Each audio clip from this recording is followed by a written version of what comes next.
Bien, señores, bienvenidos a otra entrega de Sondeo. Hoy es viernes, dicen por ahí que el cuerpo lo sabe, pero realmente es el último programa de la semana. Nos preparamos para ver qué nos trae el fin de semana, en términos de lluvia, en términos de posibilidades, en términos de producción en todos los sentidos y de descanso también.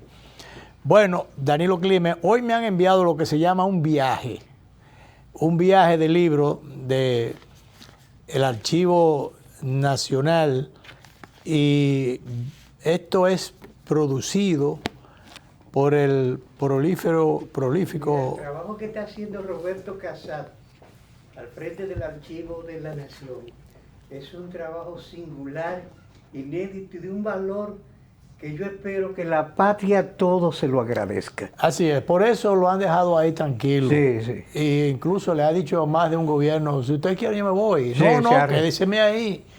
Y, lo mejor que han hecho es dejarlo. Oh, pero claro que sí, lo mejor que han hecho es dejarlo. Entonces, se ha embarcado en el archivo, además de las otras responsabilidades de tipo cultural o de preservación del acervo cultural del país, la producción de algunas obras o el rescate de algunas obras que estaban por ahí un tanto perdidas.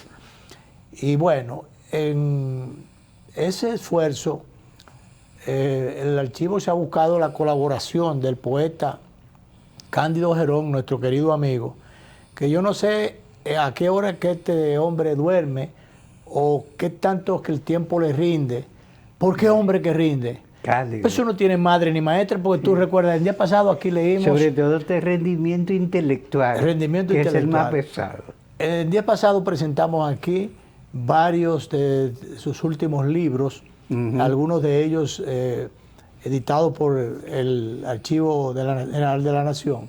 Bueno, pues mira ahora, este viaje, pues yo lo defino así. Sí. Aquí tenemos, esto es fragmentos de un diario nonato, primer tomo, presentación y recopilación de Cándido Gerón. Segundo, fragmentos de un diario nonato, segundo tomo, 1978-1980, también de Cándido Gerón. Aquí tenemos Antonio Fernández Spencer, ensayos, artículos y entrevistas, Archivo General de la Nación. Aquí tenemos Enciclopedia de la Gráfica Dominicana 1971-2020, tomo 1. Y Enciclopedia de la Gráfica Dominicana 1844-1970, tomo 1 también. Tomo 1, tomo 2. Aquí abajo que va el 1. Todo esto es producido por el prolífico hermano poeta y escritor Cándido Gerón. Y agradecemos al Archivo de la Nación que nos envía aquí en la persona de su director, el doctor Casat, pero también de Karina Arias, la encargada de comunicaciones, quien es la persona que nos hace llegar estos volúmenes. Dice, estas nuevas ediciones son producto del programa orientado hacia el rescate, la divulgación y preservación de la memoria histórica nacional, trazado por la presente gestión institucional. Mira, por ejemplo, tremendo. Fíjate de ese, que el poeta ha hecho un gran trabajo rescatando esos textos de Fernández Spencer que estaban dispersos, muy dispersos, y corrían el riesgo de que se perdieran las cosas. Y así se le brindan a las futuras generaciones, a los estudiosos, la posibilidad en un solo volumen de un compendio que tiene todos esos textos. A uno realmente que mira el director. Sí, mira, ahí está el poeta. Sí, sí. Le llegan libros por distintas vías. Yo no sé si, bueno, tú eres un lector voraz, mucho más que yo, pienso yo, porque es que yo tengo muchísimos libros que tengo comienzo uno, comienzo el otro, y tú comienzas el libro y lo terminas. Sí, sí. Porque yo tengo el problema de que hay muchos libros. Yo siempre tengo uno que comienzo y termino y otro, varios que tengo que revisar por parte por necesidad de trabajo. Ok, pero a mí me crea un problema tremendo porque es que a mí no me da el tiempo. A nadie, Luis, le da el tiempo, uno lo estira y fabrica las posibilidades. Bueno. Pero el tiempo siempre resulta breve. Siempre resulta breve. Y las obras son muchas, las necesidades o los requerimientos son mayores. Mira, Danilo, hay muchas cosas hoy. Ayer se retiraron los legisladores, los diputados. En una sección sumamente accidentada y cargada. Accidentada y cargada porque realmente aquí no tenemos la solidez institucional en ninguna de las instituciones, comenzando por el Congreso, porque no voy a decir incluyendo el Congreso, comenzando por ahí, sí. que se supone que esto debe ser porque allí convergen todas las fuerzas políticas, las corrientes políticas, debería ser realmente el pilar principal o sostén de la democracia. Pero yo no creo que la democracia sea pura ni se cultive con solidez cuando se juega muchas veces a la politiquería, a la sorpresa, a pasarle por encima a las normas y los reglamentos y los mandatos constitucionales o los mandatos de ley. Tú sabes que yo creo que las presentes autoridades no se han pensado esta medida. Cosas que yo también... Lo que reclama la oposición justamente es que inclusive, además de que esto es perjudicial claro. Para los sectores productivos. ¿Tú has oído un audio de la actual vicepresidenta defendiendo la producción nacional? En un momento que decía que aquí no había que importar nada, que todo estaba aquí. Pero el tema es que al margen de todo eso, vamos a la acción de legislar como tal. ¿Qué dicen los libritos? ¿Qué dicen los libritos? Hay que respetar la ley, las normas establecidas. Cuando son las leyes realmente, leyes fundamentales, leyes orgánicas, leyes que necesitan de una tercera parte para poder ser una votación calificada para ser aprobada. ¿Qué es lo que dice la oposición el día de ayer? Se retiró en pleno, se retiró. La Fuerza del Pueblo, el PLD, Alianza, el PRD, Alianza País, todo lo que de más hierba. La oposición prácticamente en pleno se retiró en el día de ayer, sencillamente reclamando que se lleve a la legalidad a la decisión que se tomó, porque se aprobó algo en primera lectura, faltando los votos que manda la Constitución. Que a propósito, vi una intervención muy inteligente de Omar Fernández, que está haciendo una gran carrera ese joven. Ahí la tenemos, vamos a verla, director. Sí. A propósito que tú hablas de eso, vamos a verla. No pretendemos volver como Fuerza del Pueblo al hemiciclo. Creo que es la posición también de Alianza País, del PRD, del PLD, los partidos de oposición. Y esa es la posición que mantenemos en este momento, porque entendemos que el artículo 112 de la Constitución, como reza, específicamente la parte de régimen económico, que es lo que se está modificando a través de esta ley, una ley que tiene un informe que produjo la comisión que lo estudió, que vimos en el día de ayer y que se aprobó en este hemiciclo, que dice que es una ley orgánica. Orgánica quiere decir que son 2/3 partes, requiere 2/3 partes de los votos. Esta ley se está conociendo como con mayoría simple, cosa que no puede ser. Entonces, lo que estamos hablando es que este hemiciclo, que está para velar por el correcto cumplimiento de las leyes, está a punto de evacuar una ley que puede ser declarada inconstitucional. Entonces, me parece totalmente equivocado.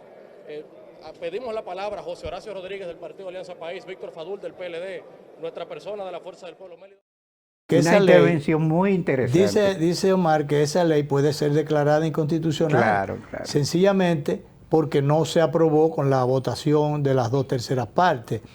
Realmente esto es una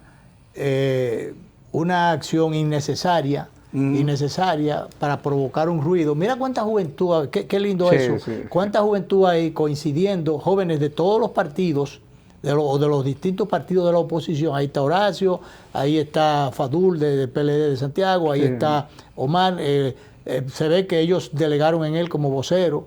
pero fíjate, todos jovencitos. Así es. Qué bueno, cuánta gente joven ha ido al Congreso. Y eso es Jóvenes bueno. meritorios. Jóvenes meritorios que tienen una tremenda proyección, la mejor proyección, proyectando la mejor imagen. Qué bueno eso. Entonces, bueno, de todas maneras, este tema, la Cámara aprueba la eliminación de los polémicos aranceles que afecta a los sectores productivos, pero en una polémica, como decíamos, una polémica sesión que ahora está siendo objeto de todos los cuestionamientos. Y tú sabes que a mí me resulta irritante que algunos políticos nuestros cambien de discurso tan fácilmente.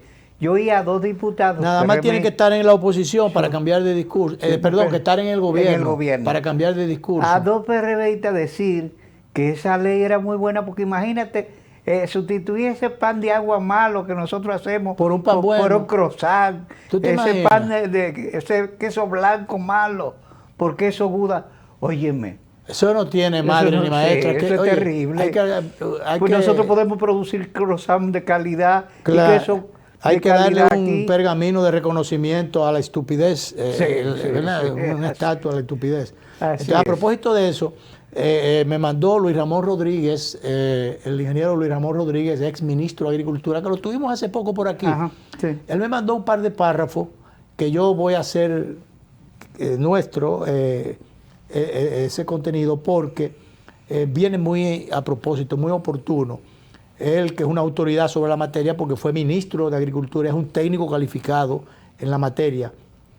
Él fue jefe del equipo agropecuario del proyecto presidencial de Danilo Medina, por eso fue ministro. En su momento. En su momento.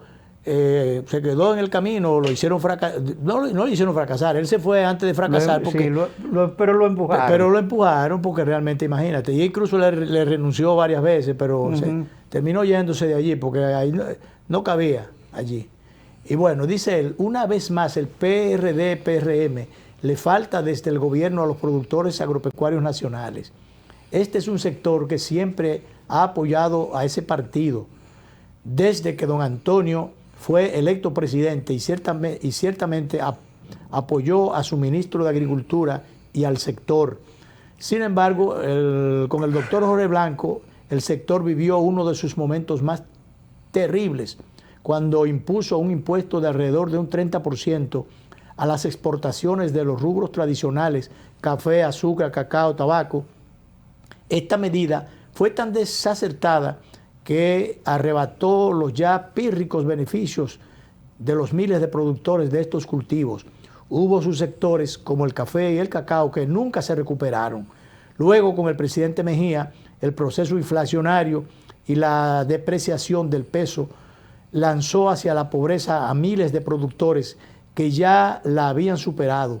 Peor aún, cuando se instala el nuevo Código Monetario y Financiero, los fondos que tenía el Banco Central para el financiamiento y desarrollo del sector agropecuario, unos 4.200 millones de pesos, en vez de enviarlos a fortalecer al Banco Agrícola, lo llevaron al BNB, donde se utilizaron en financiar mayormente proyectos inmobiliarios, alejando posibilidades de crédito al sector. Ahora, con esta ley que propone el Ejecutivo, otra vez se pone de manifiesto que el sector carece de prioridad para el gobierno. Si no, ¿cuál política de apoyo sectorial hemos visto implementada para tratar de resolver tan solo uno de los problemas estructurales del sector? Creo que los productores debemos pensar con la cabeza y no con el corazón y los sentimientos. Tenemos que apoyar a un candidato que se comprometa a otorgar la prioridad política que necesita y merece el sector agropecuario. Luis Ramón Rodríguez, ex ministro de Agricultura. Y tú sabes, Luis, que yo entiendo que el presidente Abinader, que evidentemente tiene las mejores intenciones, no está siendo bien asesorado. Pero él tú lo has dicho. Él no maneja ese sector. Pero tú lo has dicho. Por ejemplo, él le manda a una gente una indicación a consecuencia de una exposición razonada, bien argumentada, que en torno al problema del aguacate tú hiciste, pero A ti te lo dice, pero no reacciona nadie. No reacciona llama nadie, a la gente que porque conoce. es el presidente Abinader no conoce el sector agropecuario. Claro que no. Le pasa como al presidente, le pasó al presidente Leonel Fernández en su primera etapa. En la primera. No conocía, desconocía totalmente ese sector. Sí. Hubo muchísimas dificultades, pero él aprendió en el camino, porque el doctor Fernández es un estudioso. Claro, Un estudioso de todas las materias. Entonces, aprendió en el camino. Entonces, en el caso de Luis Abinader, que es un excelente gerente, ha aplicado la capacidad gerencial del sector privado o la experiencia gerencial privada al sector público y en sentido general ha sido exitoso. El tema está en que como él no puede abarcarlo todo, él no puede encargarse de todo, bueno, habrá cosas que le corresponde a otros y que a lo mejor él tendría que actuar en función de un decreto en un momento determinado. Pero lamentablemente el ingrediente político está de por medio, hay una cuota, unos repartos políticos internos dentro del PRM y como parte de ese reparto le tocó al segundo líder de ese partido, a Hipólito Mejía, el sector agropecuario, por ser el conocedor del mismo, porque él fue ministro de Agricultura, exitoso ministro de Agricultura, y entonces, y él es un conocedor del sector, pero obviamente, bueno, puso a un amigo allí, o sugirió poner a un amigo allí, ese amigo colocó a todos los otros amigos. Varios amigos hasta en el Banco Agrícola. Entonces, a todos los amigos de Hipólito en el banco del sector agropecuario. Que lo hemos perdido como Banco amigos. Agrícola, FEDA, qué sé yo. Todo está copado con gente de Hipólito. Entonces a Hipólito parece que no se ha ocupado de ponerle atención, de jalarle las orejas a sus pupilos para que finalmente sacudan el sector, jalándole la oreja, sacudan al sector y hagan lo que tienen que hacer. Y en este caso que cambien de rumbo. Que cambien de rumbo o que los cambien a ellos. Obviamente. O que los cambien a ellos. Pero entonces yo digo e insisto, el presidente Abinader no tiene la culpa porque tenía el compromiso con un sector político importante de su partido, el segundo sector importante de su partido, pero realmente no le han cumplido. No le han cumplido. Yo no le echo la culpa a Abinader como presidente, le echo la culpa a quien lidera ese sector. Pero Abinader debe cuidarse. Porque al final, a él se le va a pegar. Al final, el que se le pega, el muerto a quien se le pega, es al jefe del Estado. Así es. Así es que eso tenemos en el día de hoy, en esa materia. Y la Cámara de Diputados debe sopesar ese tema, queda una segunda lectura. Ojalá que no vuelvan con travesura. Y Pacheco, que tiene una gran experiencia en el orden legislativo, que se acoja realmente a los reglamentos, que sea un cultor, de la institucionalidad, que contribuya como él siempre lo ha hecho, fajarse allí como siempre lo ha hecho. Y si tiene que decir que no en un momento determinado, tiene que decir que no también. Porque ese no es el asunto. Yo pienso que sí, incluso si tiene que salir por la puerta grande, porque sé que hay barrios PRMistas con una sierra eléctrica tratando de... Sí, quieren ponerle un sustituto, como quieren poner un sustituto también a Eduardo Estrella en el Senado, a pesar de su desempeño de uno y de otro, porque los dos muy buen desempeño.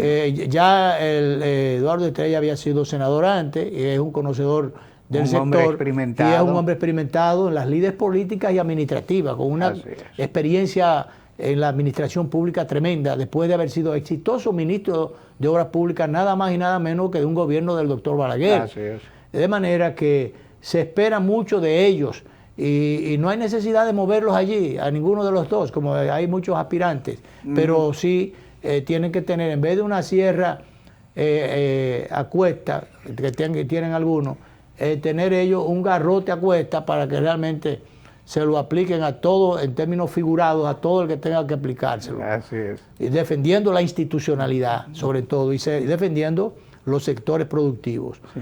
Vamos a ser director, ¿decías, Danilo? Viste, a propósito, que ahorita, cercano al mediodía, el Ministerio Público allanó el Flying Fox. Bueno, vi que esta mañana había mucho movimiento en esa dirección. Fue el Ministerio Público. Y tenían de lejos a los comunicadores. Yo no sé cuándo aquí se va... Nadie del Ministerio Público permitió que ningún comunicador le hiciera preguntas. Sí. Hasta evadieron los Bueno, comunicadores. hasta ahí puede estar bien. Sí. Si no quieren hablar, que se metan la lengua donde no le dé el sol. Eso no importa. Sí. Ahora, el asunto es que querían repagilar de allí Sí. a los comunicadores. Inadecuadamente. E inconstitucionalmente. Obviamente. Porque constitucionalmente Los comunicadores tienen acceso a todas las fuentes de información. Claro, Y eso es una fuente de información. Sí, es una fuente de información. Entonces, yo no sé lo que es que están haciendo con esto. Quieren hacer un ruido, pues, a quienes quieren complacer, a quienes quieren complacer sencillamente, Sí. en términos políticos o de geopolítica y demás. Si esto se entiende, como ya sale el reporte por ahí en el día de hoy, que representa cada día parado o varado el buque, el yate allí, representa unos $45,000 diarios. Un dineral. Un dineral perdido, porque solamente Sí. en el mantenimiento del helicóptero, decía helicóptero, yo creo que debe ser el helipuerto. Eso, ¿dónde que está eso? Tiene un helicóptero, tiene otro. El Realmente, mantenimiento es carísimo de ese bus. de ese claro, buque. entonces, bueno, dice, el lujoso yate que está detenido en el puerto, por pedido de las autoridades de los Estados Unidos, bajo sospecha de pertenecer a un magnate. Bueno, dice aquí que pierde unos $45,000 mientras aguarda por una decisión en su caso. ¿Qué es lo que pasa con esto? Ahora viene un aparataje. Sí. Le había preguntado al consultor jurídico, el consultor jurídico dijo, bueno, mire, yo por razones de tipo legales no puedo dar declaraciones, porque eso está en la jurisdicción de aduana, que está investigando, está haciendo unos chequeos a ver qué pasa allí. Esas investigaciones, eso hace un arqueo a eso, se lo hacen un ratito. Sí, y eso sí. tiene casi 2 semanas allí. Pero de aduana ha pasado al Ministerio Público. Entonces la aduana ha pasado al Ministerio Público, pero allá ha actuado una cantidad de agencias locales en combinación, me temo que dirigidos por agencias internacionales, Así parece. norteamericanas, que son las que tienen el ojo echado a esta embarcación, porque al pertenecer, se dice que pertenece a un magnate ruso. Déjame decirte que cuando cayó el sistema de ese socialismo autoritario estatista, esos tigres, porque ese es un tigre que se apropió de los aeropuertos. Bueno, Y es dueño de los aeropuertos. pero que el tema está, si él es ruso, hay una situación ahora entre Estados Unidos apoya a Ucrania, digo, no está apoyando nada, porque es un apoyo teórico. Lo que hace es que está contra de Rusia y está tirando cosas de bengala para allá. Misiles de bengala, sin carga atómica. Sin carga atómica o carga suficiente. Y bueno, pero entonces un barquito no un barcote que viene a estos paisitos a turistear, yo no creo que sea otra cosa. Pasa un tiempecito en la Romana, de la Romana cruza para acá, parece que estaba en un recorrido, y entonces le han echado mano. Esto es un señuelo político para los fines. Yo no creo que sea otra cosa. Y entonces, bueno, los países pequeños se pliegan frente a potencias extranjeras que establecen sus reglas de juego conforme a sus intereses, no a los nuestros, porque nosotros tenemos relaciones diplomáticas y comerciales con Rusia. Entonces, a nosotros no tiene por qué importarle, incluso el país le fijó posición el otro día, imagínate, defendiendo a Ucrania, no fue a Ucrania, estaba defendiendo. Sí. Condenando a los rusos. Y condenando a los rusos. Yo no sé cómo no le mandaron algunos guardias para allá, como hizo Hipólito una vez, o sea, yo no sé hacer qué. Hipólito hizo eso una vez. Entonces, yo no le veo sentido a eso. Ya lo he dicho más de una vez, que esto tiende a afectar el turismo que viene de Ucrania y que viene de Rusia, que es un porcentaje bastante alto. Importante. Nosotros vamos a sufrir tremendamente esos dólares, ¿cuál es la moneda de allá? Rublos. Pero ellos no los cambian antes de llegar aquí. Sí, tú sabes que hay un lío ahora con eso. Sí, esa es otra. Con las sanciones. Sanciones. Si me ponen las sanciones, entonces me van a tener lo que yo vendo pagármelo en rublo, ha dicho Putin, que ha creado un problema. Ha creado un problema con eso. Pero mientras tanto, rubros que yo no sé a dónde los cambian, pero yo sé que los cambian de alguna forma, sí, porque los rusos vienen y encuentran y pagan por su servicio. Y mientras tanto tú te enteras de que hay cantidad de dominicanos. Yo me enteré de una muchachita vecina nuestra que se casó yo creía que era un ruso, resulta que es un ucraniano. Y en medio, cuando estalló el conflicto, ella estaba en Odessa. Entonces estábamos nosotros al pendiente. Y se ha enterado uno de la cantidad de dominicanos que hay en Ucrania. Muchísimos dominicanos. Sí. Bueno, vamos a hacer la primera pausa que amenazamos ahorita y nos quedamos. Volvemos.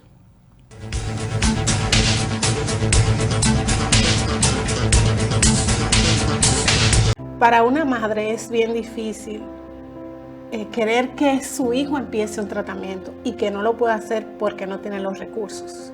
Cuando un niño con anemia falciforme llega a una emergencia, no puede esperar. Un día fui a visitar a un niño al hospital, pero entró una madre desesperada. Y ya cuando su hijo llegó, pues murió inmediatamente. De ahí nace Apadríname por 500 pesos. Mensualmente, durante 7 meses, hemos recibido 150 porciones de alimentos. Recibimos el apoyo del Plan Social, también de Promesa Ecval. Hemos tenido un cambio excelente y hay mucha gente detrás orando porque esto salga bien. Así se sentirá tu negocio cuando le pongas pilas nuevas. Ya está aquí Expo Fomenta Pymes Banreservas. Aprovecha tasas desde 7.95% fijas hasta 3 años. Ofertas en comercios aliados, talleres de educación financiera y mucho más. Expo Fomenta Pymes hasta el 30 de abril. Más información en banreservas.com. Banreservas, el banco de todos los dominicanos. ¿Eres experto haciendo que todo sea simple y funcional? Acortando las distancias. Llegando a donde te esperan. Ganando tiempo. Y ahora serás un experto como usuario financiero. Llegó ProUsuario Digital, la solución que te permite acceder a tu consulta crediticia, realizar reclamaciones, presentar quejas y denuncias, consultar cuentas inactivas o abandonadas y mejorar tus conocimientos de finanzas personales. Accede a prousuario.gov.do o descárgala desde Google Play. Alcanza el nivel experto, el nivel ProUsuario. Superintendencia de Bancos de la República Dominicana.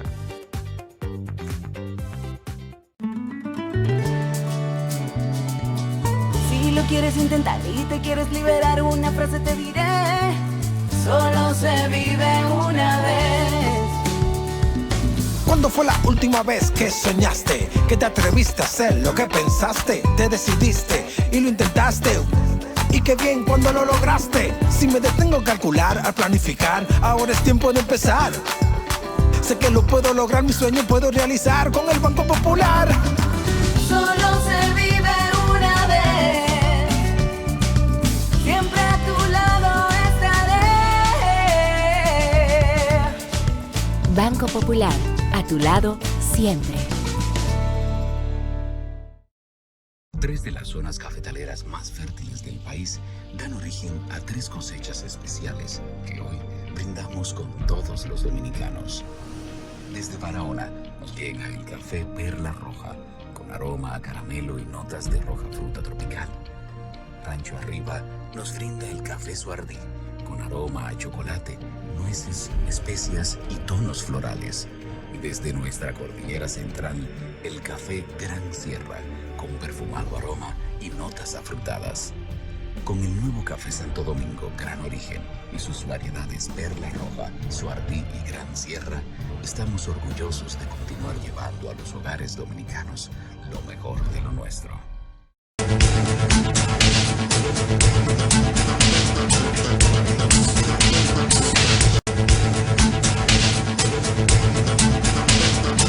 Danilo, yo tengo ahí en el temario una cantidad, en la agenda, una cantidad de cosas, pero me encontré con un artículo, yo voy a decir el término, chulísimo, como todos los que escribe José Luis Taveras, él me los manda, pero oye el título, Danilo Medina versus el PLD.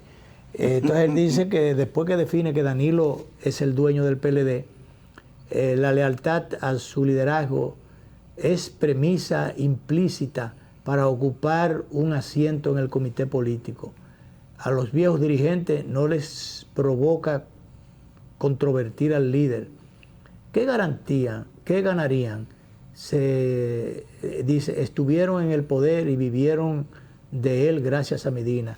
Dice una serie de cosas por ahí, pero dice aquí, el problema para Danilo es que en su ansiedad quiere mostrar unos músculos que el partido no tiene. Para fortificar esa apariencia, lanzó a destiempo precandidaturas ajadas, promover un precoz proselitismo con la idea de activar un partido que no ha digerido su derrota es buen síntoma de desorden perceptivo. Sus muchachos no son tales, son jóvenes con apariencia, pero con perfiles cansados, la mayoría formados a la vieja política o hechura de sus 20 años de gobierno. Apenas se cuentan 2 aspirantes frescas, Marixa Hernández y Karen Ricardo, pero sin el empuje necesario para dar una tímida sorpresa. La presunción de estrategia que algunos le suponían a Medina terminó de desmoronarse en las pasadas elecciones. Gonzalo Castillo fue un experimento malo o malogrado desde su concepción. Fue una escogencia desacertada para un presidente apurado que buscaba con los dientes un salvoconducto para evitar el trance que hoy padece y que le espera, y el que le espera.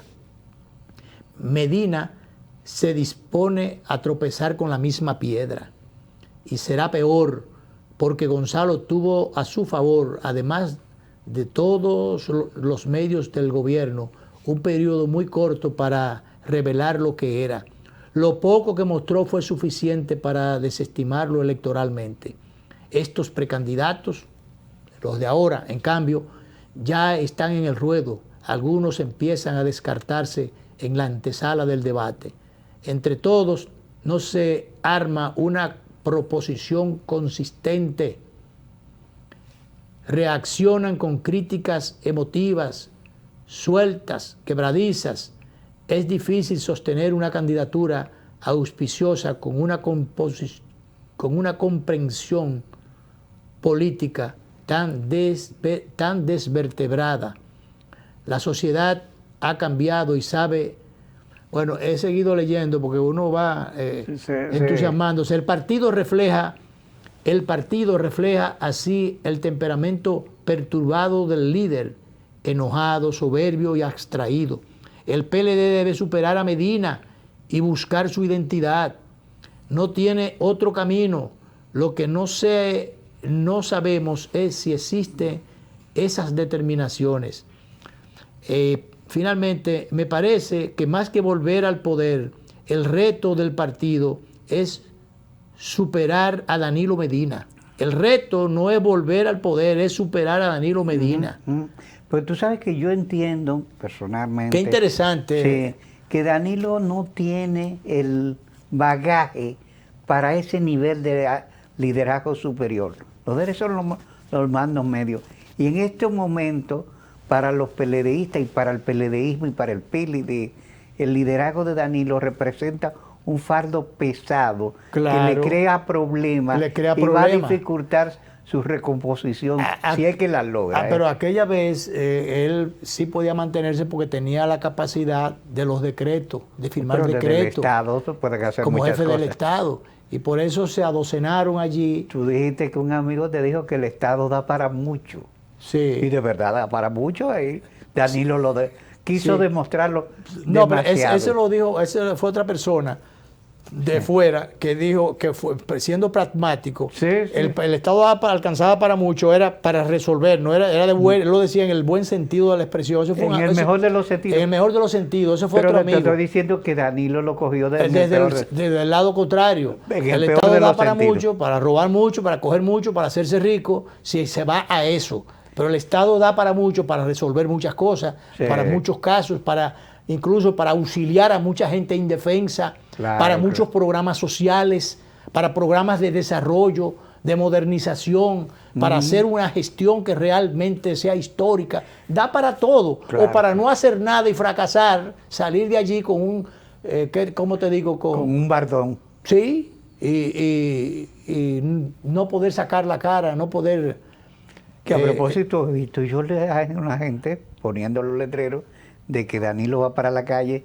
Ya tienen más de un año en eso. No, el y el hombre que no dijo saca la inicialmente cabeza. eso, tengo entendido que fue Mariotti, el secretario general. Sí, lo dijo. Danilo va a tomar la calle. Él nada más va a las funerarias. Inclusive al principio, acuérdate que fue por la parte de atrás, por la ruta de los muertos. Sí.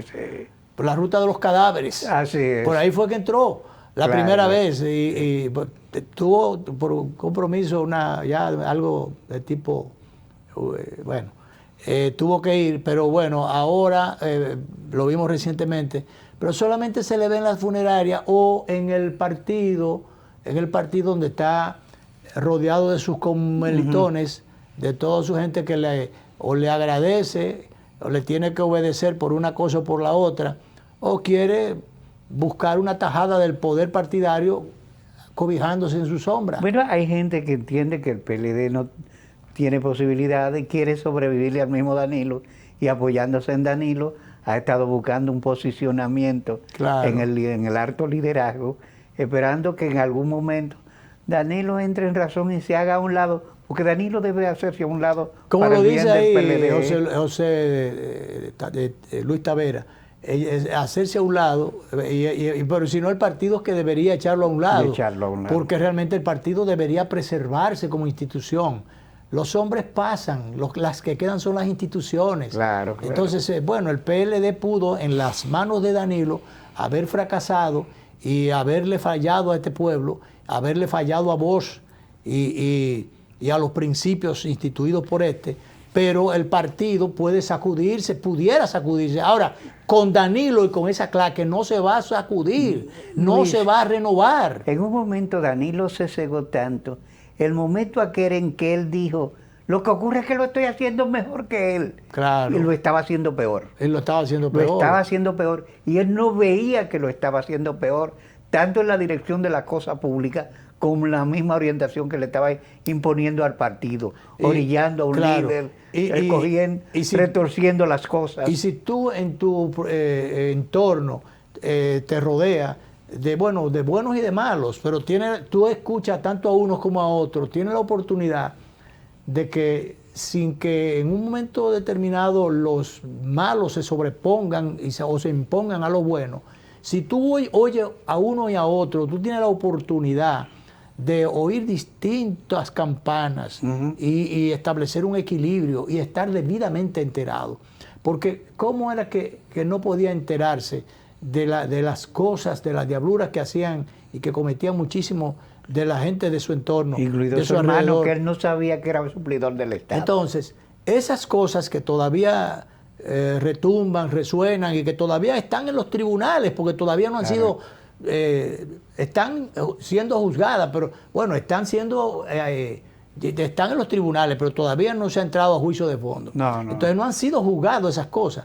El tema, por ejemplo, de la visita sorpresa que se vendió como la panacea, yo en algún momento llegué a creerme que eso era importante porque, bueno, donde llega el presidente siempre hay cosas que se resuelven, comenzando por la calle, arreglan la calle antes de que llegue. Las primeras entregas, para decir, fueron interesantes porque era una presencia directa del presidente. Pero y también se promocionan cosas, se resuelven cosas, se escucha a la comunidad, a las comunidades, y se hacen aportes, resuelven problemas, pero ya cuando se pasa de ahí... Mira, ¿cuándo empezó a hacerse mala la visita sorpresa? Cuando él empezó a quitarle gran parte de los presupuestos a muchos ministerios. Y de las funciones de otras instituciones. Para administrarla él vía la visita sorpresa. Para administrarla directamente. Entonces lo que era un proceso de desinstitucionalización. Exactamente. Se cogían los presupuestos de esas instituciones para manejarlos en este programa, que era un programa de promoción política, o un programa politiquero. Entonces, yo tengo de ejemplo allí el proyecto, por ejemplo, de fresas que se estableció en San José de Ocoa, mi provincia. Yo llegué a ir a bueno, antes de ir a eso, yo llegué a llevar, a acompañar a una serie de productores que vinieron a la capital, a los medios de comunicación. Yo lo llevé ante el director del Listín Diario, Miguel Franjul, y salió una información donde ellos denunciaban que la empresa a la que ellos le suplían las fresas aquí en la capital le debía una cantidad enorme de dinero, se quedaron con tremendas deudas y esos programas se fueron a pique. Del Listín le hizo hasta un editorial y bueno, pero después muchos de esos proyectos fueron quebrando por el descuido que hubo, el descontrol que hubo con aquello, y todavía al día de hoy, por ejemplo, no se han auditado las inversiones que se hicieron en esos programas, que yo creo que en principio pudieran haber estado bien intencionados, porque llega un presidente a una comunidad y establece, por ejemplo, un invernadero, manda a hacer una escuela, manda a arreglar los caminos, manda a otorgar financiamiento, y eso que se ejecute de una vez, eso es bueno.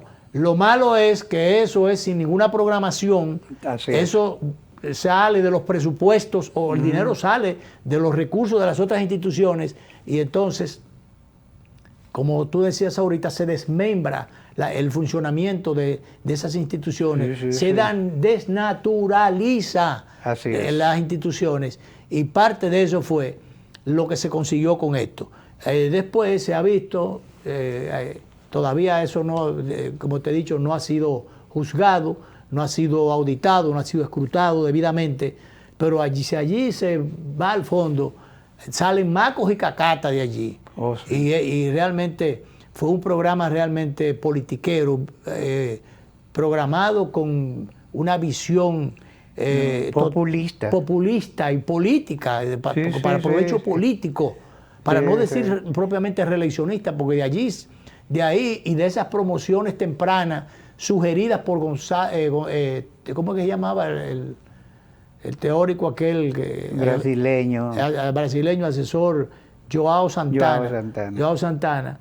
De ahí salieron esas cosas, salió una campaña perversa temprana de descrédito, por ejemplo, al gobierno que había impulsado a Danilo Medina, que había apoyado a Danilo Medina y que hizo presidente a Medina. Comenzaron una campaña de descrédito contra el presidente Leonel Fernández, que salió con un 74% de aprobación del gobierno. Y eso molestó muchísimo a Danilo eso le molestó Medina. A mucha gente. Claro. Eso molestó, porque esa es la verdad histórica. Y se hizo una campaña terrible contra Leonel Fernández. Desde Palacio Nacional. Ese sinvergüenza que está ahí en la foto, en la imagen. Ese fue el teórico, el contratado por Danilo Medina, lo tenían en Palacio. Sí. Y todavía él lo mandaron a buscar de por allá, en Brasil, para pedirle cuentas sobre algunas cosas por allá. Y tenía una joven representante aquí en Palacio. Yo la conocí, Cecilia se llama. Yeah. Yo la conocí, yo la llegué a conocer. Porque ese es el tema. A mí me lo dijeron, nunca la traté.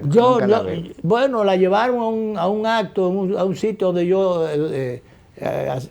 asistí en un momento determinado, a un club, y me la presentaron. Y yo la vi, y ella se quedó asistiéndolo a él allá y ella aquí. Y entonces había todavía, después de los escándalos, como quiera, había una presencia y una asistencia al gobierno anterior, sencillamente pagado con fondos públicos, todo eso. Así es. Con todo eso. Entonces esa historia patria de la que uno, a 2 años de haberse ido del poder, todavía uno no se cansa. A mí me han dicho algunos, incluso hasta familiares, suelte ese hombre ya, que eso es un muerto político. Muerto político no es nadie. No se puede. Aquí no se... Sobre todo en política lo escribía. No. Mucha gente declaró a Balaguer muerto político. ¿Tú no te acuerdas donde se fue en el 86? Sí. Aporreado del país, se fue y nada. Retornó al país y claro, bajo fraudes y la inconsecuencia de... Uno no puede no debe hablar de los muertos, pero la inconsecuencia de un gobierno en ese momento que representaba el PRD realmente le hicieron fraude a Jacobo Masluta, le robaron las elecciones. Sí, el miedo que le provocaba Jacobo Masluta a Jorge Blanco. Historia terrible que reeditó Danilo Medina con relación a Leonel Fernández. Exacto. Realmente una cosa tremenda. Uno que estuvo muy cerca, porque esta vez nosotros estuvimos bastante cerca de Jacobo Masluta. Y yo he referido aquí en algún momento cómo Jacobo... Mira, tanto Peña como Jacobo evitaron una matazón aquí en este país cuando le sacrificaron en el caso de Peña Gómez primero. Sí. Él evitó que se produjera una matazón cuando él, porque es que realmente hubo compra de cédula, de votos, quitaron cédula. Yo recuerdo como ahora que iba yo para Ocoa un día de semana. Yo creo que eras tú que estaba en el programa con Felipe Hernández Paulú, que yo llamé frente a frente a la fortaleza de la policía, al destacamento de la policía, el local principal de la policía en Baní, al lado del río. Sí. Ahí estaban, ese punto de chequeo, quitando la cédula. Acuérdate que pusieron a Pérez y Pérez, jefe de la policía, sencillamente para aplicar la mandurria allí. Y entonces después, en el caso de Jacobo, hubo muchísimo fraude de distinta naturaleza, y lo último fue que él fue apoyado por la estructura, y entonces los votos de la estructura no se los contaron, por ejemplo, no se los contaron en el Distrito Nacional, por eso pierde la señora Acela Mera, la esposa de la primera dama, que fue candidata a senador, que eso fue una travesura, meterle como candidata. Una señora que no era una activista política. Que no era activista político, nadie la conocía, y que además eso había una imagen. Y una serie de funcionarios, que fueron como candidatos a diputados. Sí. Porque ese es el problema de los gobiernos, que cuando ya van a salir, comienzan a recoger, y entonces quieren colocarse en posiciones clave, y posiciones de poder, y entonces se meten en la boleta. Allí fue muchísimos funcionarios totalmente antipáticos que fueron en la boleta electoral. Entonces, pero aún así, eso no fue lo que le quitó la votación realmente, es que al final declararon 80 y pico de miles de votos nulos. Y esos votos se pusieron la diferencia. Hicieron la diferencia. Claro. Fueron observados o nulos, pero esos observados y nunca los contaron. La diferencia a favor fueron 20,000 y pico de votos. Sí, y sin embargo, los observados fueron 80 y pico de miles. Y fue que en ese tiempo no estaba definido como ahora el doble rayado, o sea, y más que doble, a veces hasta sextuple rayado. Tú rayas por los partidos aliados. Si lleva 10 partidos aliados, hay 10 caras del candidato en la casilla de cada partido que vaya en alianza. Sí. Y entonces, donde quiera aparecía la cara de Jacobo Masluta. Y en el caso de la estructura, la gente rayaba, rayaba la estructura y rayaba el PRD. Y entonces ahí viene y te anulaban el voto, porque era o por la estructura o por el PRD. Pero siendo candidato era una reafirmación del voto. Ahí fue una reafirmación del voto. La gente rayaba la cara de Jacobo y volví la rayaba. Le observaban el voto, te lo anulaban. Entonces, esa fue todo, pero realmente Jacobo matemáticamente, o por lo menos en términos de simpatía y de apoyo popular en ese momento, no perdió las elecciones. No. Pero la historia, sin embargo, se escribió de otra manera. Diría el poeta Jimmy Sierra. Se escribió de otra manera, se escribe así. Así se escribió. Así se escribe la historia, sobre todo en Dominicana. Director, disponga.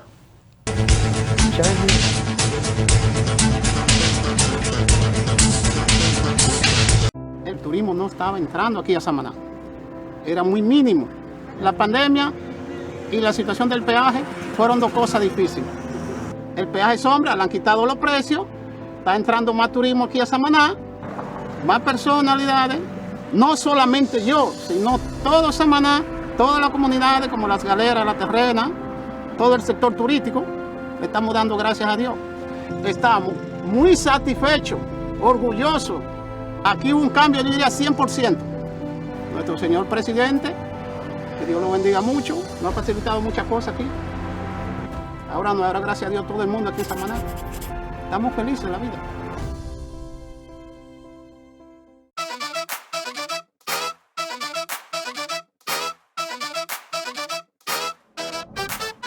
Así se sentirá tu negocio cuando le pongas pilas nuevas. Ya está aquí Expo Fomenta Pymes Banreservas. Aprovecha tasas desde 7.95%, ofertas en comercios aliados, talleres de educación financiera y mucho más. Expo Fomenta Pymes hasta el 30 de abril. Más información en banreservas.com. Banreservas, el banco de todos los dominicanos. ¿Eres experto haciendo que todo sea simple y funcional? Acortando las distancias. Llegando a donde te esperan. Ganando tiempo. Y ahora serás un experto como usuario financiero. Llegó ProUsuario Digital, la solución que te permite acceder a tu consulta crediticia, realizar reclamaciones, presentar quejas y denuncias, consultar cuentas inactivas o abandonadas y mejorar tus conocimientos de finanzas personales. Accede a prousuario.gov.do o descárgala desde Google Play. Alcanza el nivel experto, el nivel ProUsuario. Superintendencia de Bancos de la República Dominicana. Si lo quieres intentar y te quieres liberar, una frase te diré: solo se vive una vez. Enciende tu corazón, sí. Arranca con emoción y siente esta musiquita por tus pies. Sí. Prepárate para lograr todo lo que quieres hacer. En 1, 2, 3, caramba, busca tu motivación, que caramba, hazlo todo con pasión, que caramba, solo se vive una vez. Siempre a tu lado estaré. Es tiempo de movernos a vivir. Banco Popular, a tu lado siempre.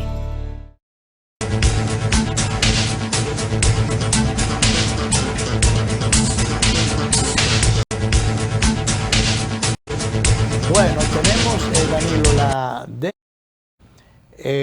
estableció hace unos días una norma que prohíbe que los bancos reciban en efectivo operaciones de compra de vehículos, de inmuebles que pasen de los 250,000 pesos. Sí. Entonces eso tú lo puedes ver como bueno, pero es complicado, ¿eh? Pero eso es un tanto complicado porque se supone que no debe prohibirse el ingreso. Lo que hay es que analizarse el origen de los fondos. El origen y determinar el origen de los fondos, que sean correctas. Porque cualquier vehiculito viejo cuesta más de 400,000 pesos, claro, más de 500,000 pesos. Entonces, pero que además eso es por resolución de una resolución de la DGI. Entonces hay que tener cuidado porque aquí hay algunas instituciones que se olvidan de cuáles son las funciones del Congreso, que tienen, esas instituciones tienen funciones administrativas, pero no tienen capacidad legislativa, no pueden modificar leyes, y además una resolución, una disposición administrativa no puede modificar una ley, instrumentos de ley, igual que en la práctica la está modificando. Ni un decreto tampoco. Entonces, ahora, un decreto tampoco puede modificar una ley. Aquí hemos estilado, o se ha estilado, uno ha conocido en el tiempo, que muchos decretos han pulverizado leyes porque al Ejecutivo del momento le ha dado la gana y ha desconocido la ley.